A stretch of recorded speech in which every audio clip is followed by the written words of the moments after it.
let's for a moment just imagine like an oak tree or whatever thing you can think of, right? But let's just say an oak tree, and all of the stuff that you can see above the top is your well-being, and underneath the root system, imagine there's these like major roots that basically are what govern the strength of that tree, like how to what extent it's flourishing. Well, that is basically the case for our mental well-being. Like one of the root systems is, to what extent do you experience positive relationships? Another one is growth and achievement. Another one is being able to be present without worrying about the future or ruminating on the past. And I won't go through all of the pillars. Like we have 9 of these pillars based on psychology. And what I'm trying to convey here is that um, if you can think like, um, help me out here. There's like in audio, like you there's like a spectrum thing of like what the various parts of the music. Do you know what I mean? Frequencies. Yeah. So do you know like where you set all different parts of like the lower frequencies you want up at this point, and imagine that shape, right? Everyone has a very different shape, right? And the the trick is to understand what your shape is and then work on the areas where you are lowest, right? Won't waste another minute. No, I won't. I'm a Here's the man on $1 million a question. mission. How do men like us reach our full potential, grow into the men we dream of being, while taking care of our responsibilities, working, being good husbands, fathers, and still take care of ourselves? Well, that's the big question. In this podcast, we'll help you answer those questions and more. My name is Brent, and welcome to the Fallible Man Podcast. Welcome to the Fallible Man Podcast, your home for all things man, husband, and father. Big shout out to Fallible Nation. You guys keep us doing shows like this, and we love you and are so grateful for you. And a warm welcome to our first-time listeners. Thanks for giving us a chance. I hope you enjoy the show. My name is Brent. Today, my special guest is entrepreneur, innovator, and mental health change maker, Alan Cox. Alan, welcome to the Fallible Man Podcast.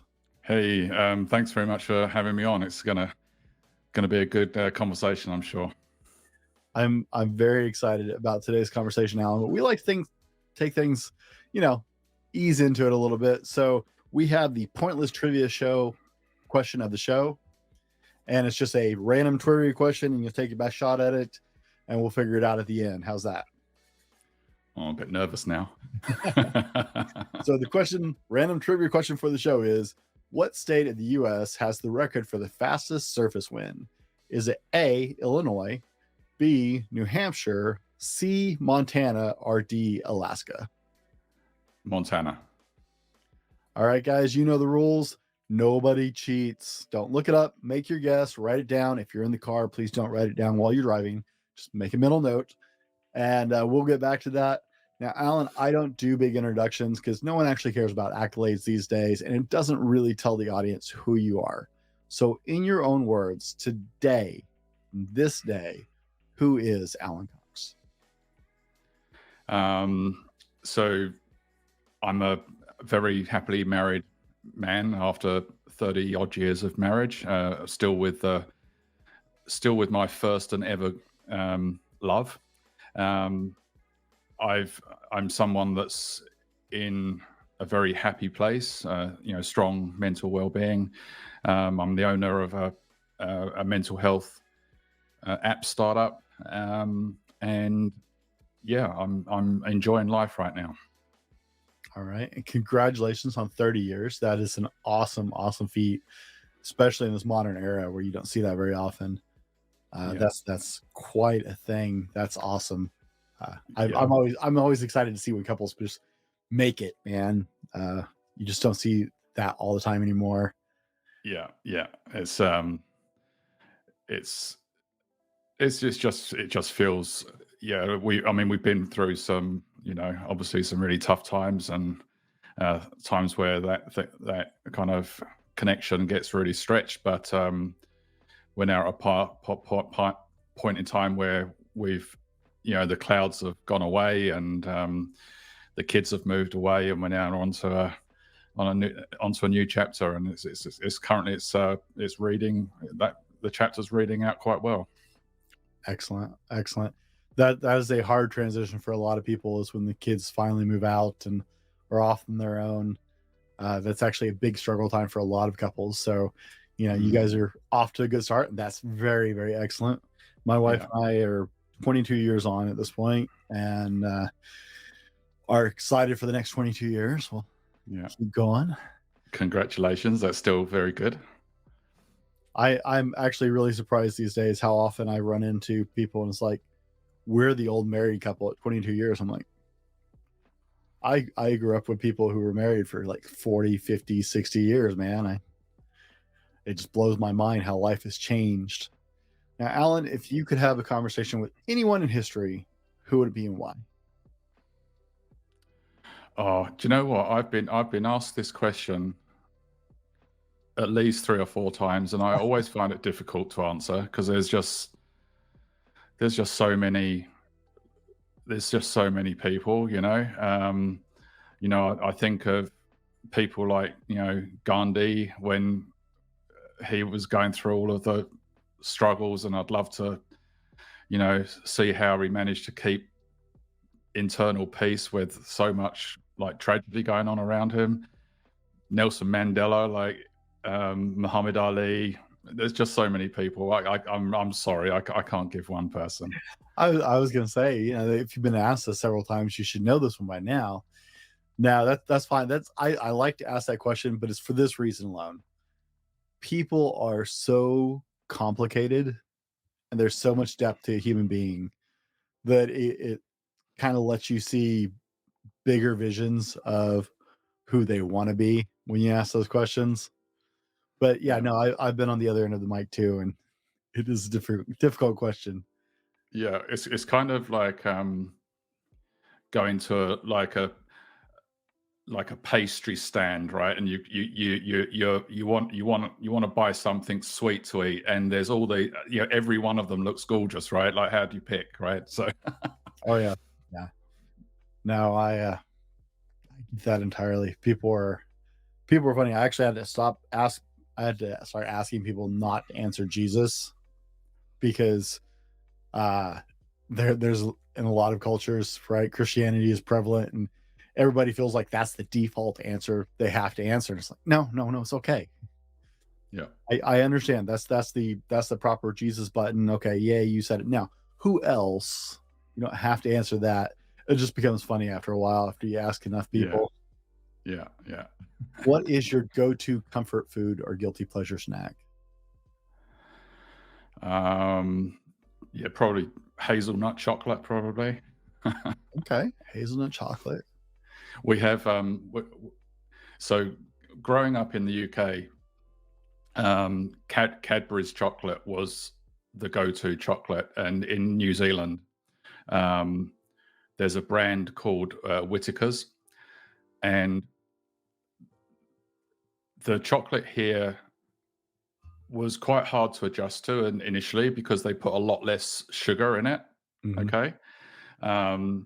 And the Whittaker's chocolate, in the last 5 years or so, as they basically have got this new process of refining the cocoa, like it's like 5 times ground or rolled or whatever they call it, and it's just so incredibly smooth. It's like it's very I don't know if you've had Belgian chocolate before, but it's very close.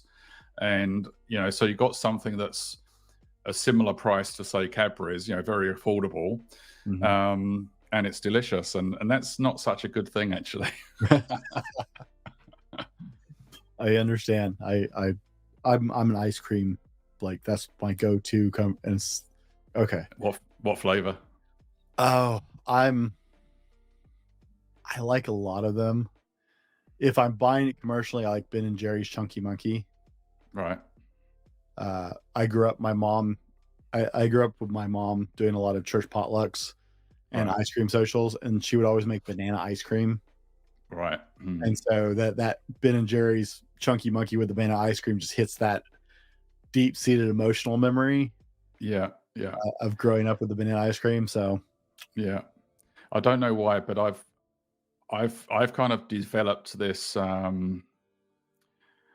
don't know, kind of a taste for things that are fairly neutral, you know, like I've never been into drinking say cans of soda or anything like that. mhm.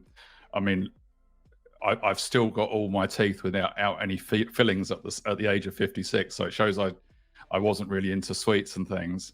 But you know, I like things kind of in a fairly pure form, I suppose. You know, like I really like, so instead of like a really fancy pizza, I really appreciate just a classic margarita or whatever they're called, Neapolitan or whatever. And with ice cream, I'm the same. Like I love ice cream. But my go-to would be just a really good vanilla. You know, it's Right? yeah, and just the way I'm wired. I like vanilla bean. Yeah, Pure definitely. high quality vanilla bean is just Yeah, so good. yeah, So good. yeah, exactly right. Alan, what purchase of $100 or less have you made in the last year that's had the biggest impact on your life? $100 or less in the last year. Do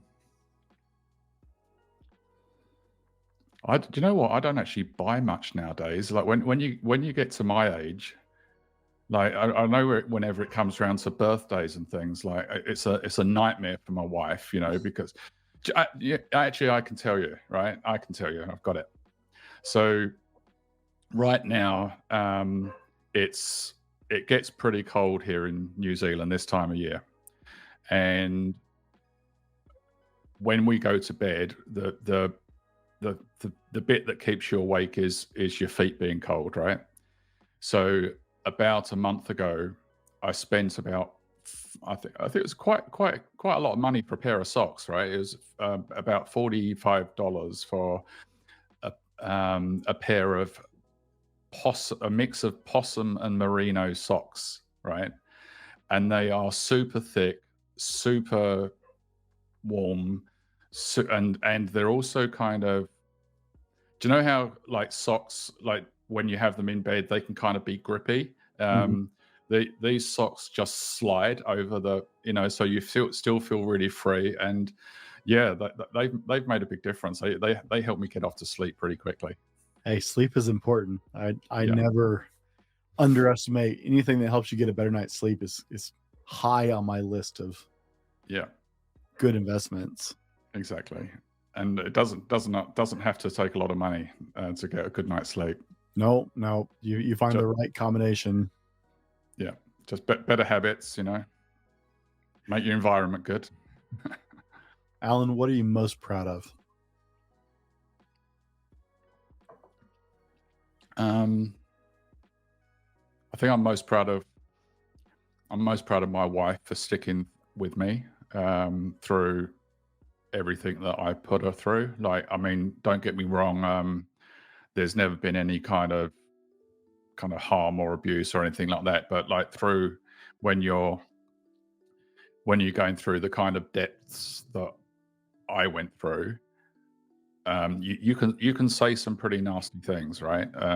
That's you're just lashing out at everyone, and yeah, having stuck with me through years of that when I think many people could have easily walked away. Yeah, I think that's what I'm most proud of. Okay. What's one random fact people don't know about you? So in New Zealand, um, one of the craziest things to do is to bungee jump, right? And the home of bungee jumping in New Zealand is this place called Skipper's Canyon, and I went first, and my wife went after me, and they collect you in a boat, right? And I basically when you're in the boat, they basically say, oh, would you like to go again? And it's only like another $50 or whatever, right? And I bet they must get a high hit rate because your adrenaline is, going through the roof. And I said, yeah, I'll do it. And my wife got into the boat and she said, I will never ever do that again. That was terrible. And I said, oh well, I'm going to do it again. And so she had to do it again. But when I did it, I thought, right, I'm gonna one up her this time. And so I'm one of the few people that have bungee jumped backwards. So it's hard enough when you're looking down and there's just nothing below you. It's hard enough jumping off, but I basically did like I don't know, a Superman pose kind of thing, and just threw myself backwards, and pretty crazy thing to do. So that's not a lot of people know that. All right. I gotta admit, I would be I've damaged my back enough. I'd be terrified to go bungee jumping.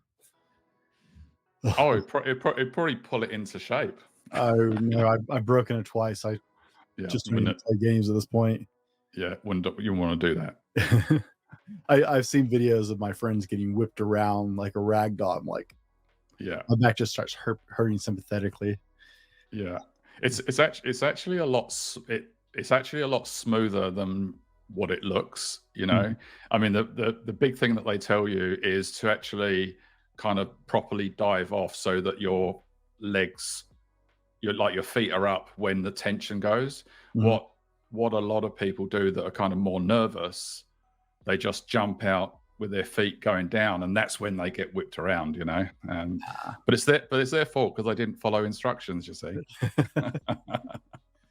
Alan, before we get into the subject of today's show, what's something everyone should know about you as we're digging in?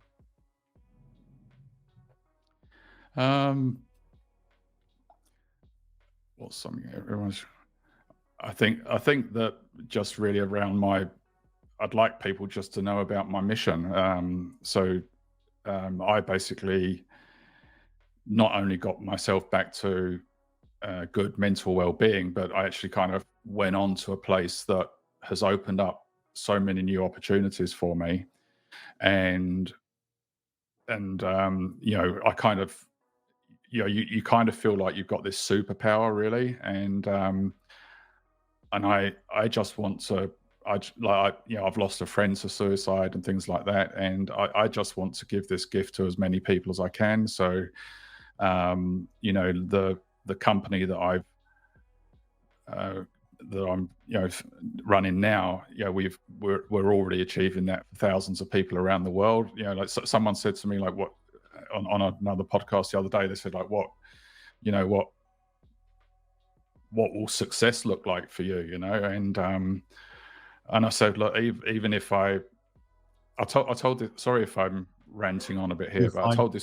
I told this story how my mum basically got terminal cancer a few years ago, and I asked her in the hospice, like, what are you most proud of? And she really couldn't answer. Like, she's one of these people that was a people pleaser and didn't really do much, and I wouldn't wish that on anybody. And anyway, so I think if I was in a similar situation now, I think I'd be very, like, proud of what I've already achieved, and I although the app isn't really for people that are kind of, it wasn't necessarily designed for people with like severe mental health problems, but I have had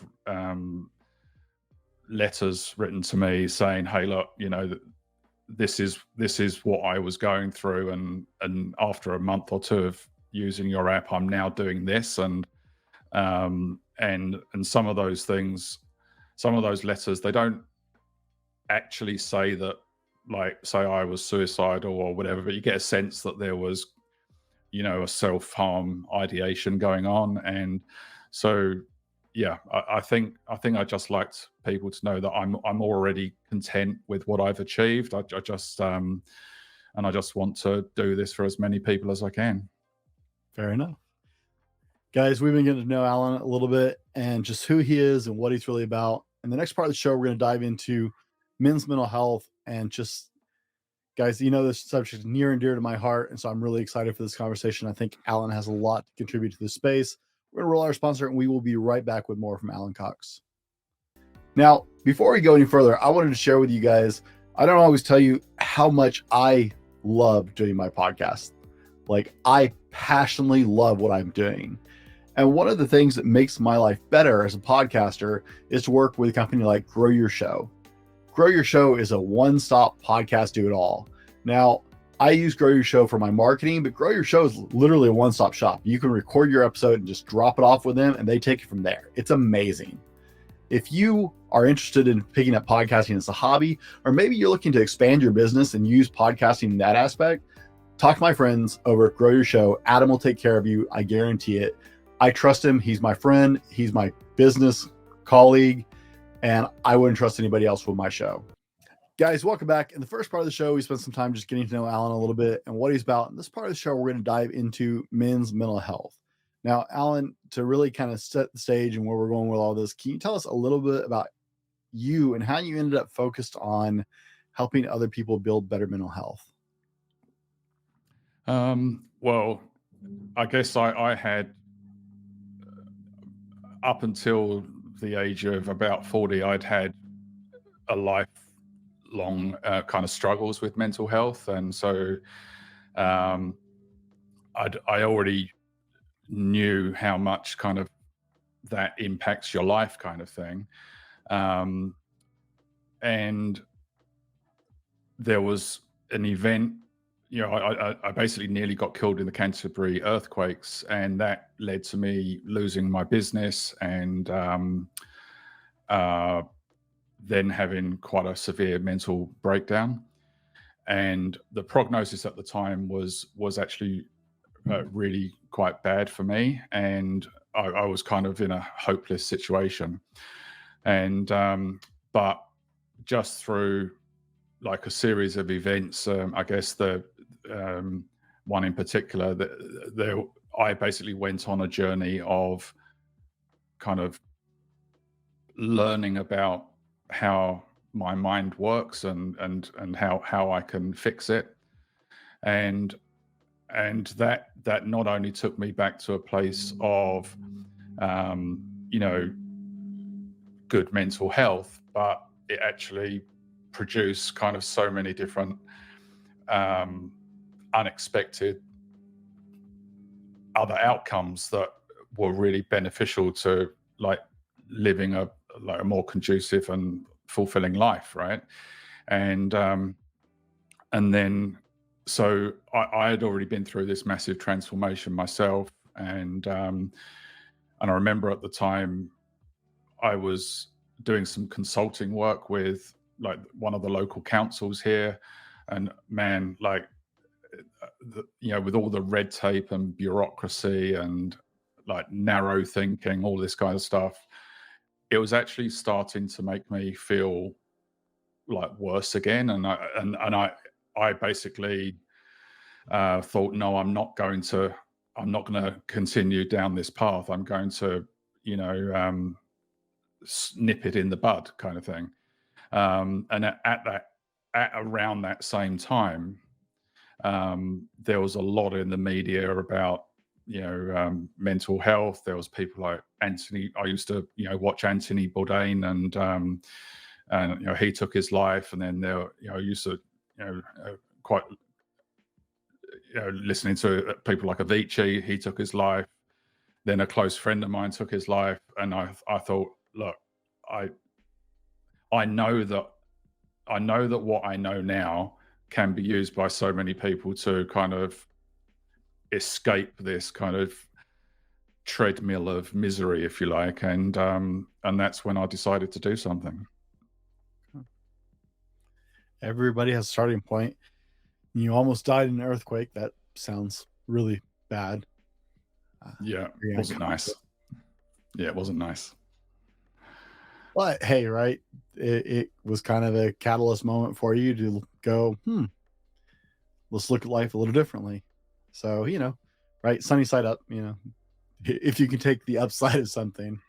Yeah, absolutely. That's a big jump, of course. Yeah. After that, but mental health is something that we don't talk about as men very often. It's not a very comfortable subject for a lot of men, and I think it's very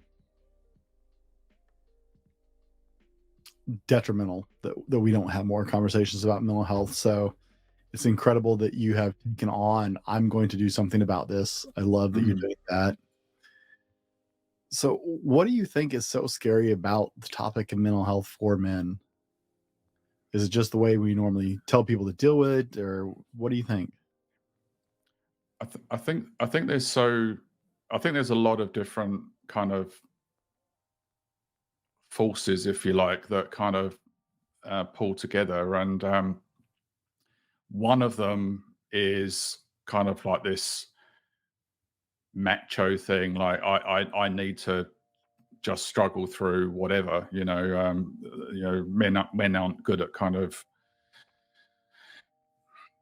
being vulnerable or whatever like that, right? So you got that thing, but I think one of the biggest things for me is that the very term mental health for most people means poor mental health. Like whenever you're hearing any discussions in the media or whatever, and you hear the phrase mental health, it basically has kind of a negative connotation to it, right? And when what I kind of discovered that might help to kind of, I guess, position that is that if you think of mental health as being like a scale of 1 to 10, where 1 is you're potentially, you know, as bad as it can be, and 10 you're kind of more enlightened than the Dalai Lama, right? Um, around the 3 mark is where if you was to say go to a doctor and say, look, I think I'm depressed or something, they would do an analysis. Like there's like a world standard set of questions I would ask you, and around the 3 mark is where you transition from being mentally well to mentally unwell, right? The vast majority of society is probably somewhere between like 4 and 6. In fact, the if you think of a bell curve, right, most of us are around 5.5, something like that. So I think for many people, um, they are technically mentally healthy, right, or mentally well in the sense that they're not unwell, and they maybe don't need to talk to a psychologist or whatever, but they're far from thriving, right? They're so I kind of feel like for many blokes in particular, and I was one of these people, you you're just going through each day almost not even thinking about it. You're not like I do wonder whether the kind of statement that men don't like talking about their mental health and what have you. I think it's maybe overplayed in the sense that I think the bigger problem is that it doesn't even occur to people that they're actually struggling. It's just like this is the way life is. Life sucks. Life's a struggle. I get up in the morning, I brush my teeth, I go to work, don't particularly like it. I come home, go through the motions, go to bed, and like then Groundhog Day, I do it all again tomorrow.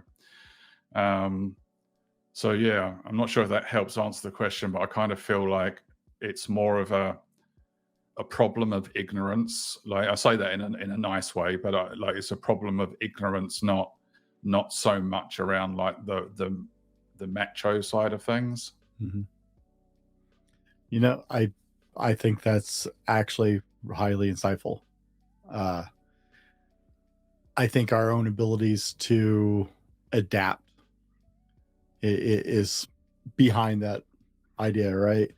Mm, I saw a post earlier because I deal with a lot of chronic pain due to breaking my back twice. But I saw a post someone posted about it was a hematologist talking about you people don't understand chronic pain sufferers because you can't see it from the outside. These people just learn to live with a degree of pain that might be debilitating for most people, mm, but they've learned that that's just what life is, and they've learned to carry on and move through that. And you're not going to see it externally most of the time, even though they're in a lot of pain, mm. because they've had to adapt to this is what their life looks like, and you can't just stop and curl up on the floor and cry. Yeah, yeah, And I think you're right. I think a lot of us have just adapted to is like, okay, well, this is life. mm, yeah, yeah.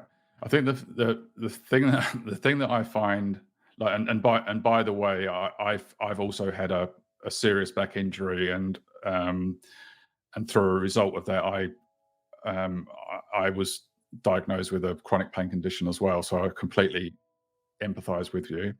Um, the the whole thing around like with things like chronic pain and mental health, and they say like the problem is you can't see it, right? And the the thing that I find actually quite amusing about that is that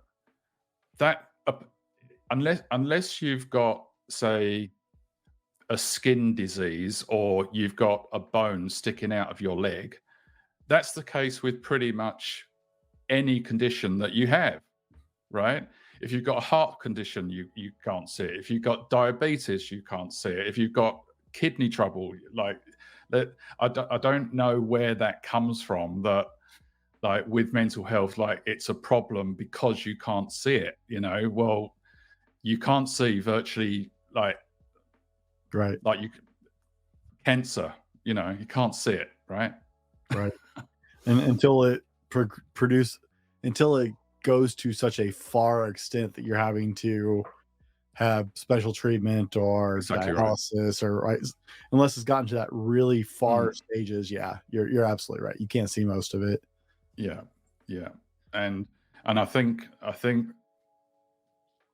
I even I even hear I get it does make me a little bit frustrated. I won't say angry, but frustrated when I even hear psychologists and specialists will use a phrase like, and this person had mental health, and they use that term to basically say this person had, was struggling with their mental health.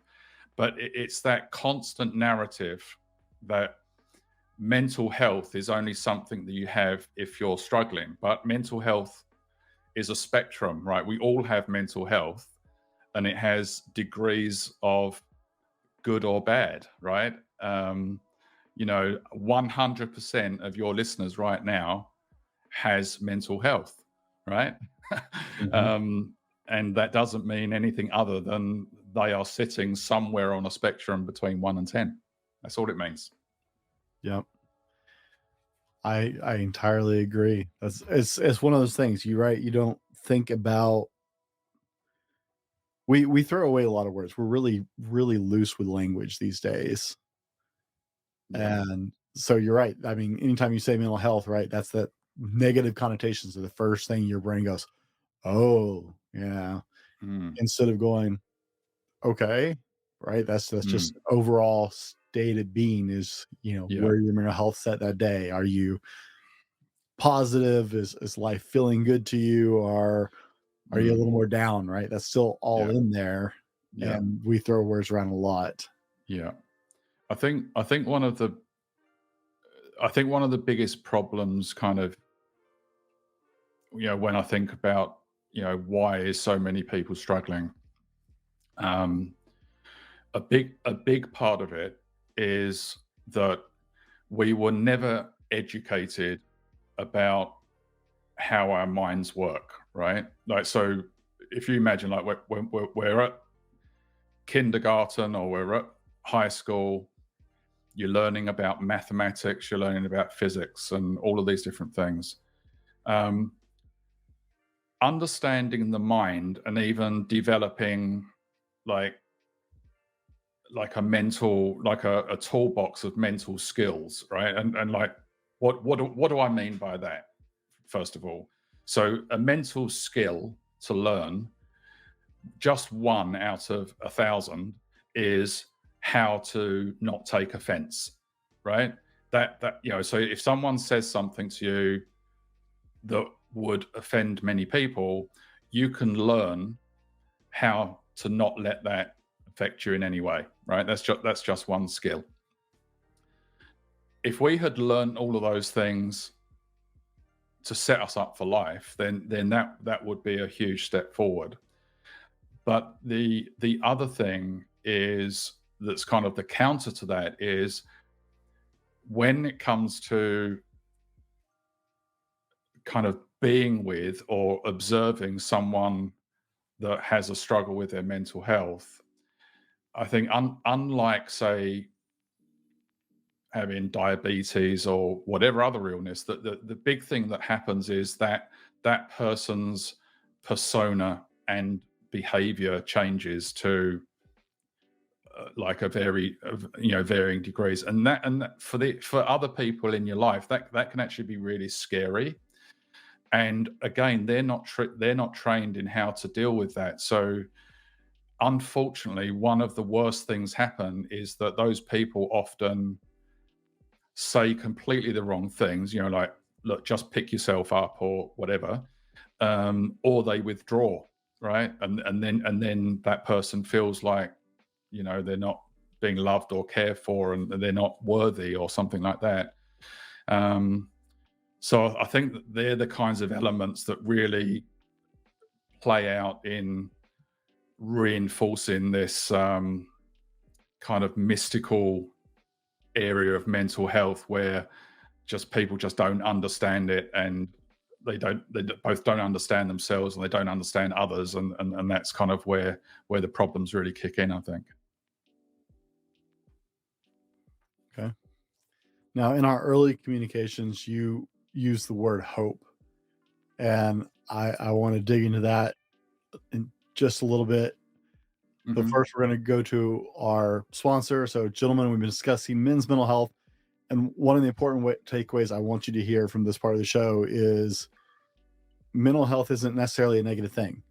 Mental health is just your mental state throughout the day, right? You can be in a positive state, you can be in a kind of a neutral state.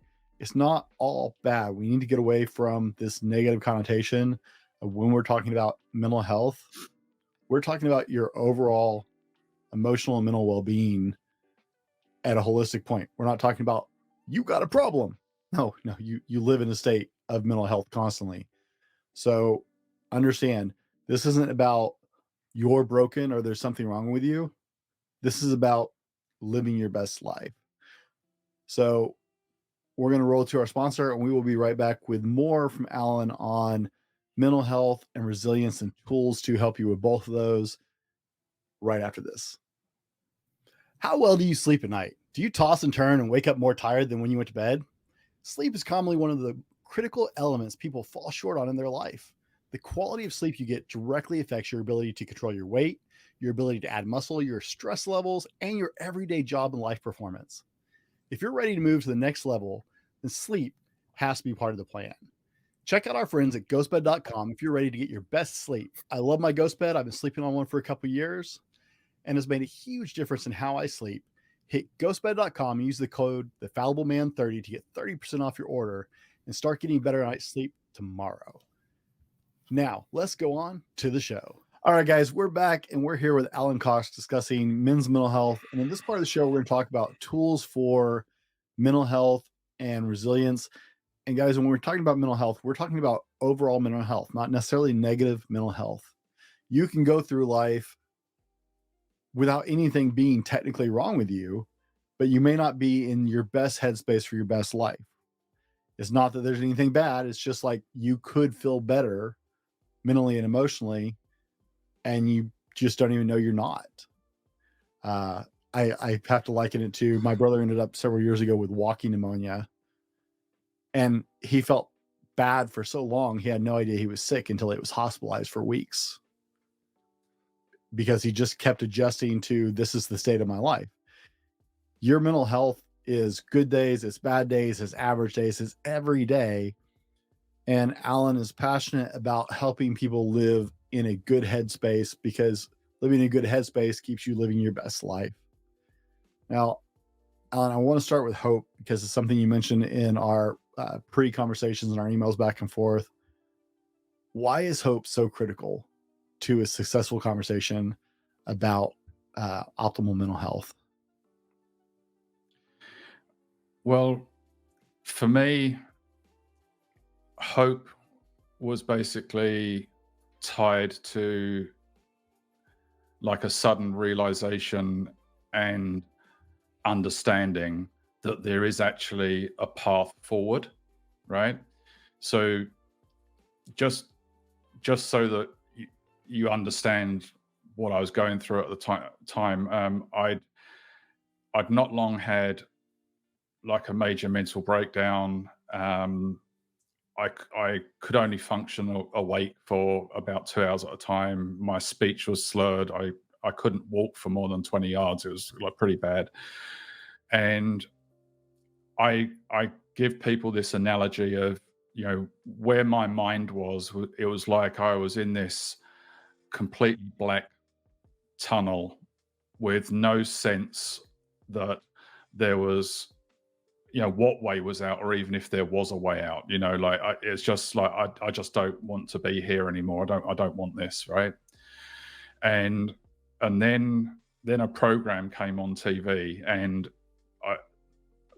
I actually encourage anyone to watch it, regardless of what they think of either their own mental well-being, whatever. It's actually quite dated now, but it's a BBC program called The Truth About Depression. And by the way, you can watch it for free. You know, right now after this show, go to YouTube. It's on there for free.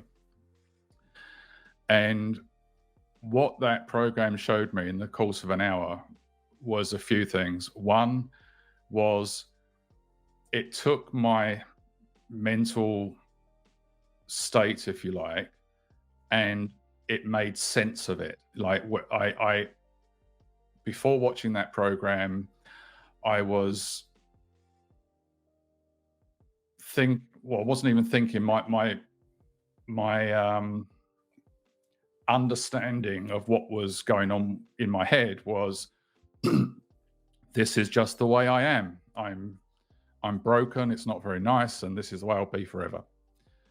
But what that program showed me was, look, someone that's been in a reduced state of well-being for a prolonged period of time, their hippocampus will be like physically reduced in size, you know, by 20 to 30%, and that has all of these consequences. You know, look, how it responds to information, and how it kind of reflects back these, you know, chemical reactions and all these anyway, that's just one example of all these things that were going on in your mind. And it showed you about you know, neuroplasticity, where effectively the wiring in your brain can be wired over a period of time to work in a really bad way. You know, like instead of using the analogy of, like, instead of 2 and 2 making 4, you put 2 and 2 together and make 5 or 6 all the time, right? And so what that program showed me was, oh my God, there is actually a reason for the way that my mind is, you know, the way it is, and why I'm feeling the way I am. But more importantly, what the program showed me is that all of these things can be reversed, right? It was, to use the, say, analogy of physical fitness, right?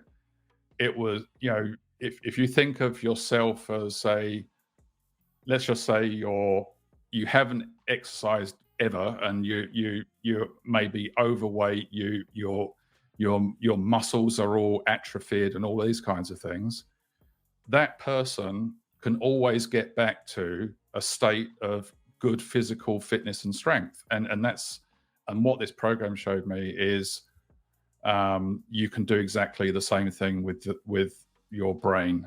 And that new understanding is what gave me hope. All right. Now, you took this and you have a background as an entrepreneur and are still in that space. And you took this information and you went, you know what? We can do something with this. So you could have gone a lot of directions with it, right? But you hit this point with that background of going, I'm going to do something with this, and I'm going to do something with this different. I'm going to do something more. And you created an app. And you guys have seen this. If you're watching on the screen, I've put up EverYellow a few times. And we're going to talk more about EverYellow. Now, I've been using your app for about 4 days now.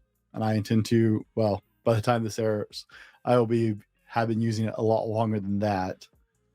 But why create a mental well-being app? There's a bunch of apps out there. There's all kinds of options out there.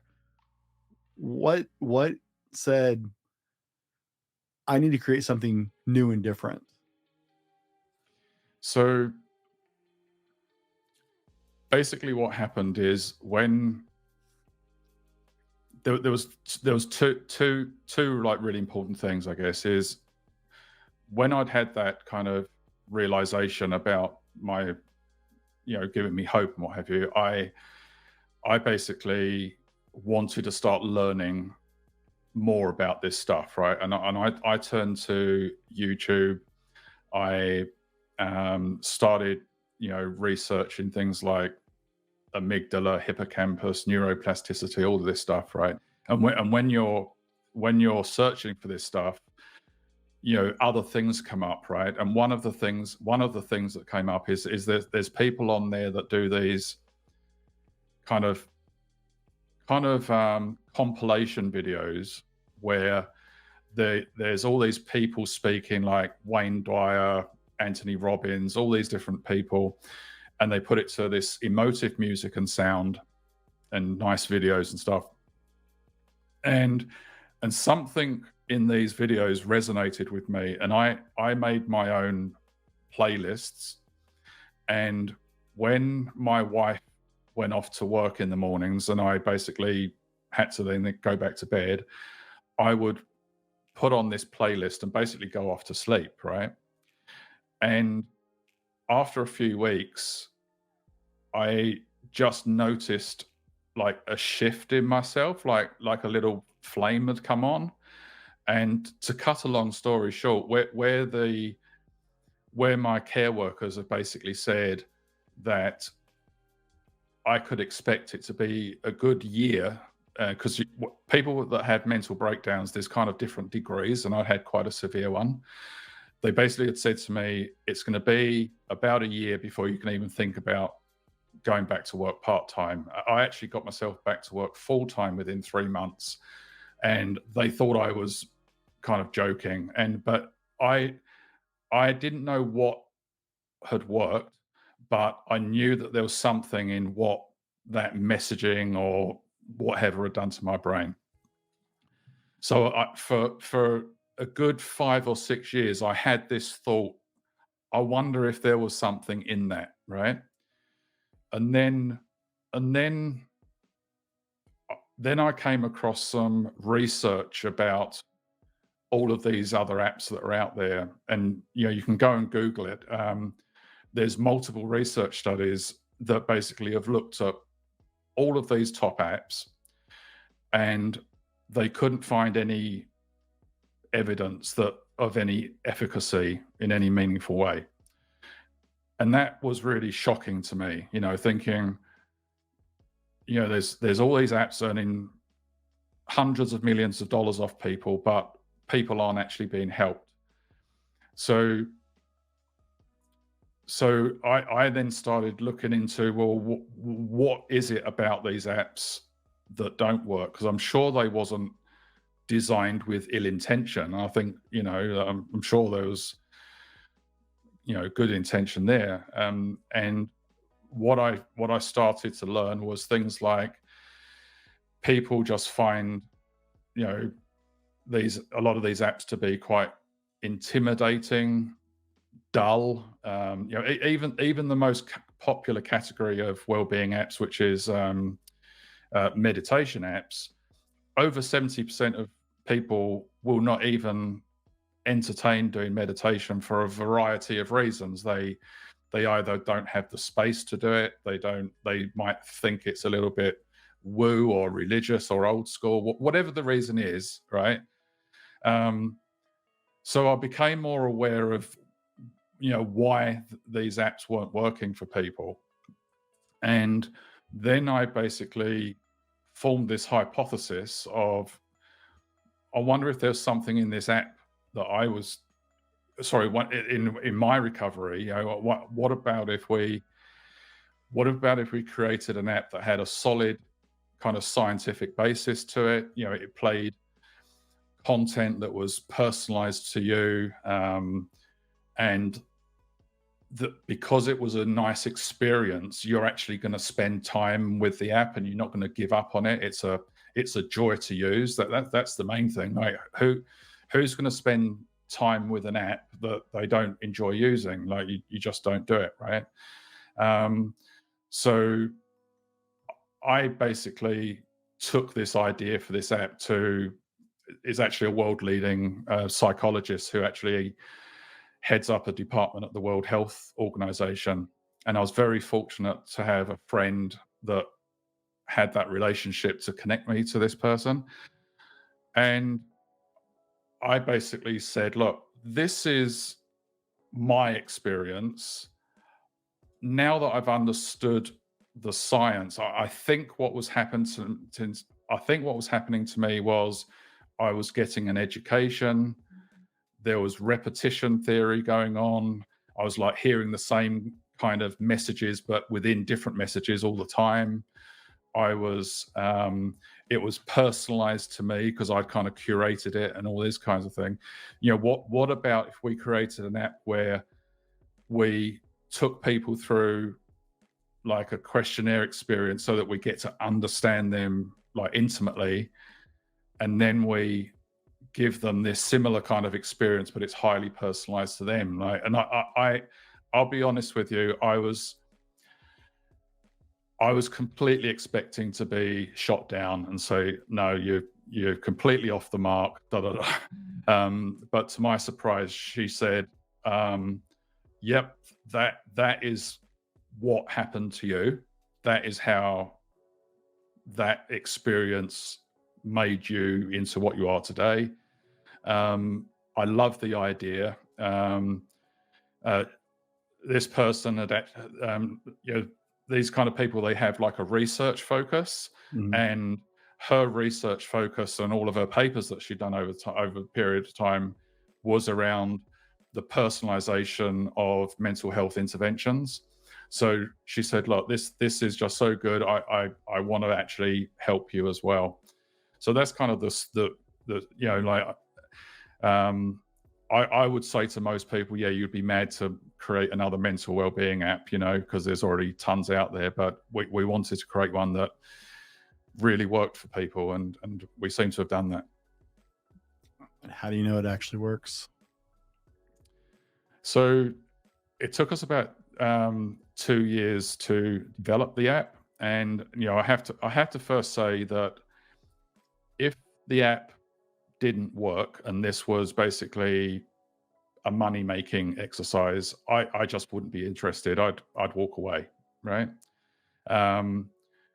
But around early last year, the app was quietly released into the App Store just so that it was kind of available. But for a whole year, we went through rounds of testing on there's a research platform called Prolific, and we basically, through a series of studies, we recruited people that basically were like at a certain level with their mental well-being already. they was motivated to improve their mental well-being, and they wasn't doing any other mental health intervention or using any other mental well-being apps. That was basically the criteria. And we then got them to use the app for a month, and we checked in with them over like every week. And we did this a number of times during the year, and like the initial results, they were actually way better than we expected, but we got some learnings about how it could be better. And we just carried on improving things throughout last year. And we got to a point last year where 78% of, like, we in the research, we have 9 individual measures of well-being. Like, you feel like your relationships are improving, you feel like you've got more motivation, more energy, sleep quality, all these kinds of things. We got to a point late last year where 78% of people reported at least a noticeable improvement within the first week, and then it just went up and up over the course of the month. But what was actually, while that kind of 78% figure is like incredible, what I was really most don't say surprised, but pleased about, I guess, was in some of the individual measures, especially things like self-worth, something like 42% of people had a significant increase in like a key pillar like that. And to me, that was actually more exciting than saying 78% of people get at least a small increase over all areas. So yeah, we've done multiple rounds of testing, absolutely confident that it works.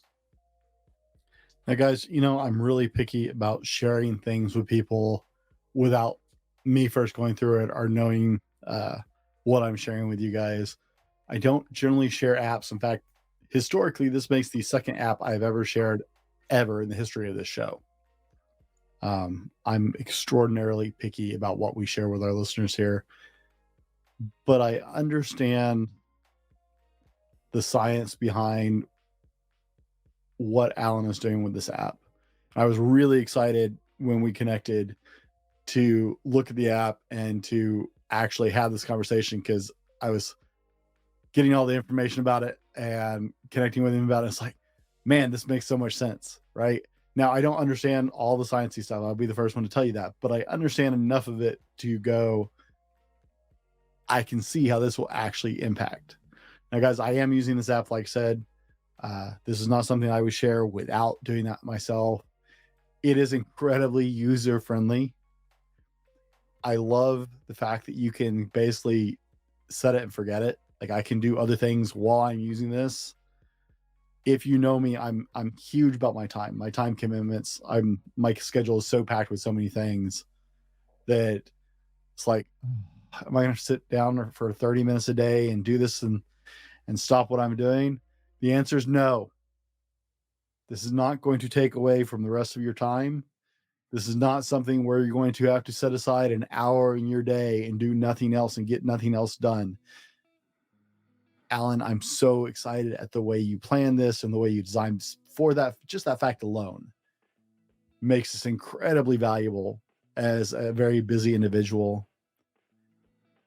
Now, I'm sure you can get more sciencey, but in the fact that we talked about, mental health is not necessarily a negative connotation. I want you to hear what he said earlier. You're not broken. This isn't an app for broken people. And can we dig in a little more how this isn't necessarily, because I think you can explain that a whole lot better than I just did.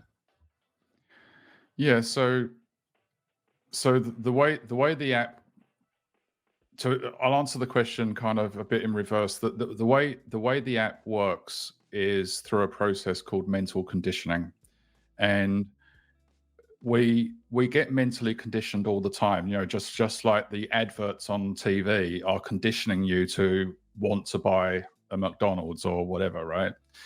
And the trouble, the unfortunate thing is that the way our brains are basically set up, we've got a very primitive part of our brain that is kind of always looking out for like danger and things like that. And when we go through life from an early child to where we are today, when we have happy experiences and things that bring us joy, our brain does not have circuitry that says, oh, this is good, blah blah blah.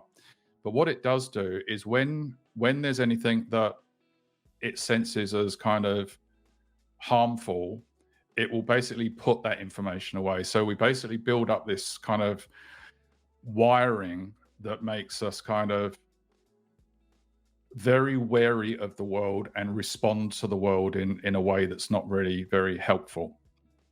And we're basically kind of, if you like, using the positive aspects of mental conditioning to kind of help us break down that mental kind of poor programming and put in a better operating system inside your brain. So to get back to the question, so what do we mean by who it's for? What I certainly didn't understand until like the last 5-10 years or so is our well-being is not only far from binary in terms of where we're at on a spectrum, it's actually far from binary in terms of what constitutes our well-being, right? So let's for a moment just imagine like an oak tree or whatever thing you can think of, right? But let's just say an oak tree, and all of the stuff that you can see above the top is your well-being, and underneath the root system, imagine there's these like major roots that basically are what govern the strength of that tree, like to what extent it's flourishing. Well, that is basically the case for our mental well-being. Like one of the root systems is, to what extent do you experience positive relationships? Another one is growth and achievement. Another one is being able to be present without worrying about the future or ruminating on the past. And I won't go through all of the pillars. Like we have 9 of these pillars based on psychology. And what I'm trying to convey here is that if you can think like, help me out here. There's like in audio, like you there's like a spectrum thing of like what the various parts of the music. Do you know what I mean? Frequencies. Yeah. So, do you know like where you set all different parts of the like the lower frequencies you want up at this point, and imagine that shape, right?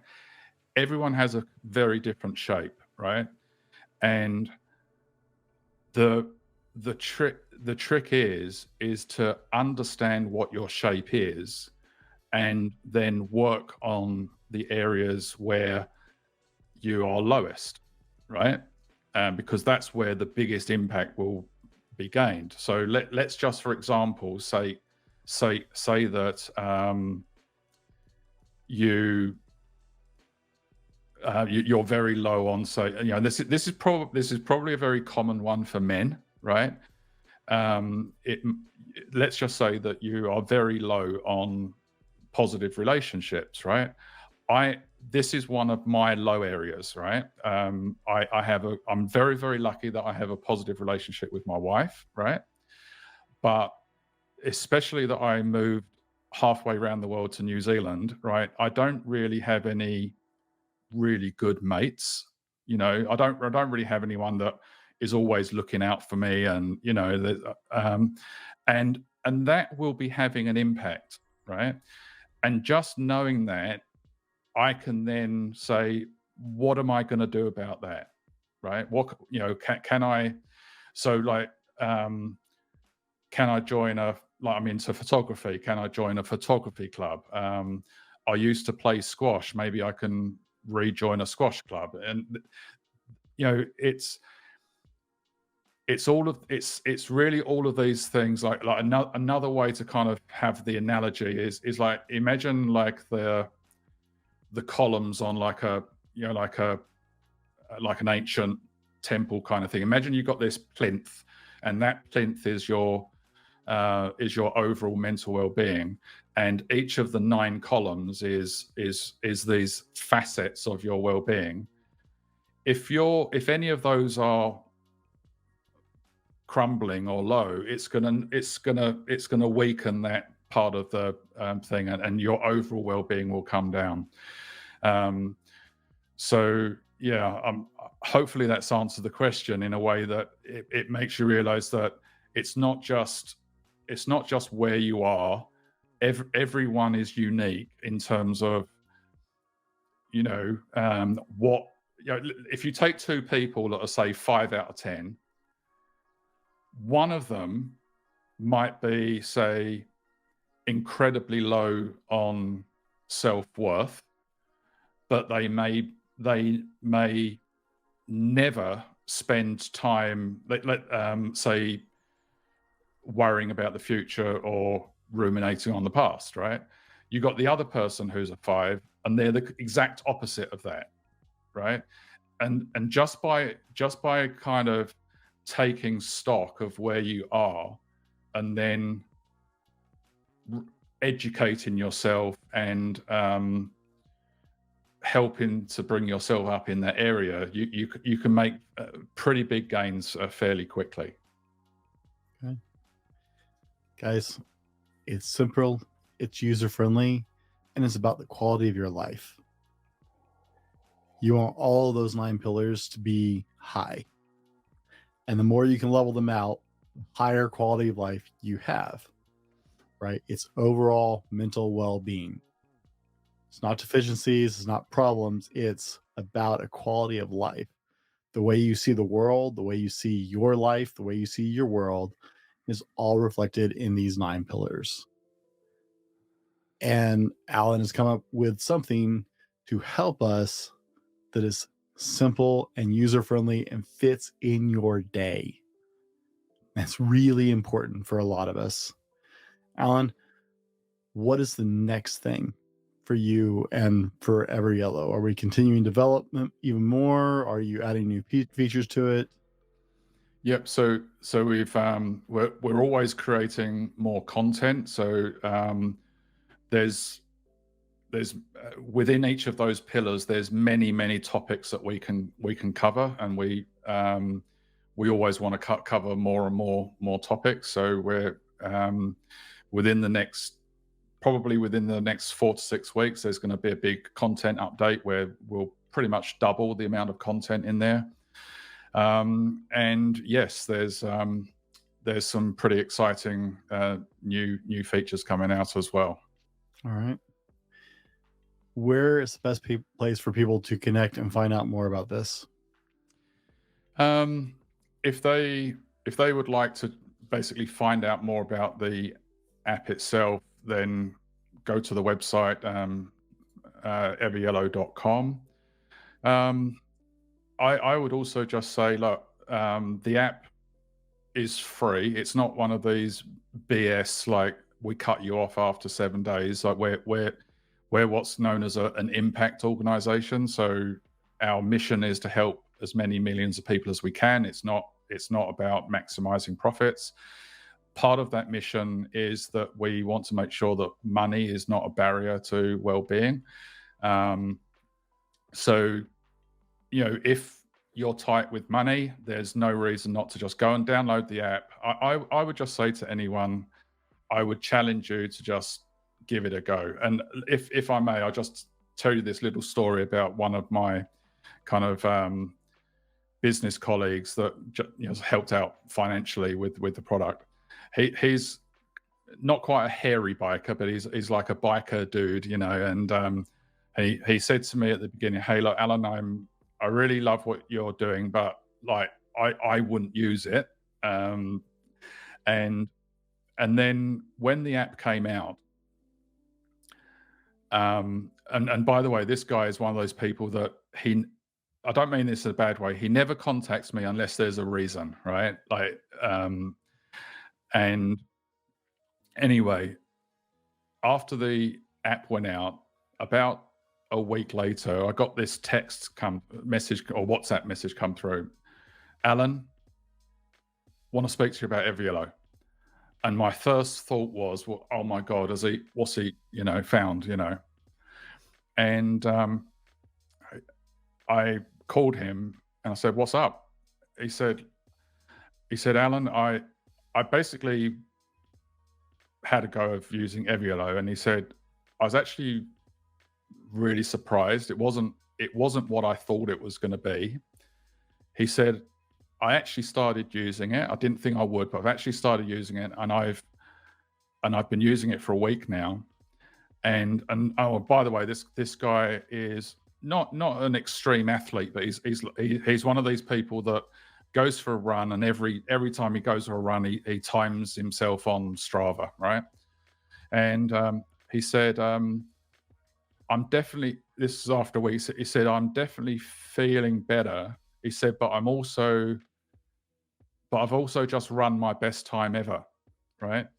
And that's, that it was great. So I guess my message there is that even if you don't think you're into kind of like hippie apps and what have you, this isn't like that. You just give it a go.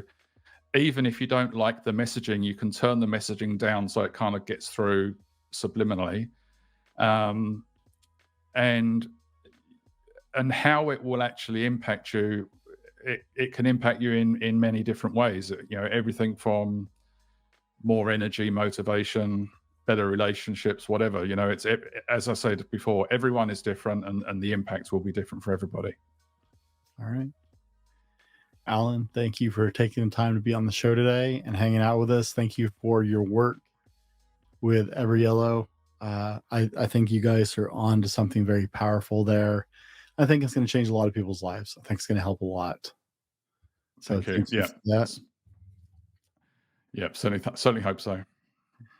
Guys, if you want the answer or actually still care, the U.S. record for fastest surface wind, I think, is New Hampshire in 1934 at 231 miles per hour, which is just insane. That's like hurricane force winds or higher. New Hampshire, who would have thought? But that's probably the most unimportant thing we talked about this entire episode.